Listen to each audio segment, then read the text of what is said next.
जी प्रदीप जी। हाँ, इसके अलावा बहुत सारे सवाल मैं देख रहा हूँ कि मिनिमम पेंशन बढ़ाने पर हैं। तो इसमें मैं यही कहना चाहूँगा कि हमारी स्कीम जैसी स्कीम बनी हुई है, ये भारत सरकार की स्कीम है, इसमें ईपीएफओ एक इम्प्लीमेंटिंग एजेंसी है। हर साल मतलब हमारे पास इस तरह के काफ़ी रेफरेंस आते हैं और अभी रिसेंटली जो standing committee on labour textile and skill development है, उसने भी अपनी रिपोर्ट में यह रिकमेंडेशन दी है कि पेंशन को बढ़ाया जाए। और जहाँ तक मेरा मानना है, इस पर गंभीरता से विचार हो रहा है। किंतु अभी जो स्कीम जैसी बनी हुई है, हम लोग जो पेंशन देंगे वो उसके हिसाब से जो फार्मूला सेट है उसी से बनती है। ऐसा ईपीएफओ का इसमें कोई डिस्क्रिशन नहीं है। जैसा सरकार स्कीम में अगर कोई अमेंडमेंट बढ़ाने के लिए करेगी, जैसा कि 2014 में हुआ था जब मिनिमम पेंशन पहली बार 1000 बनाई गई थी।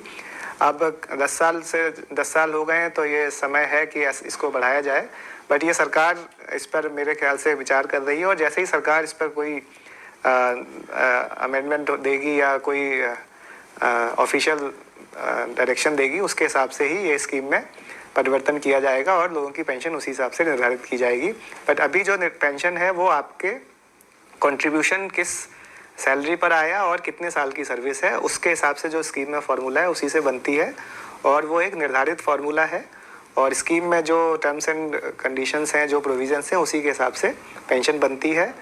और ये पेंशन जो है क्वांटम है और जो चीज़ें हैं वो सब तय होती हैं बाकायदा।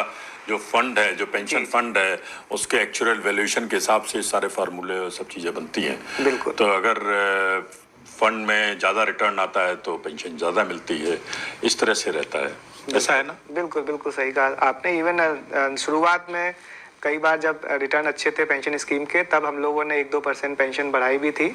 अभी रिसेंटली वैल्यूएशन चल रहा है और जब जैसा ही इस पर सरकार से कोई निर्णय होता है, उसी हिसाब से मिनिमम पेंशन पर भी निर्णय लिया जाएगा।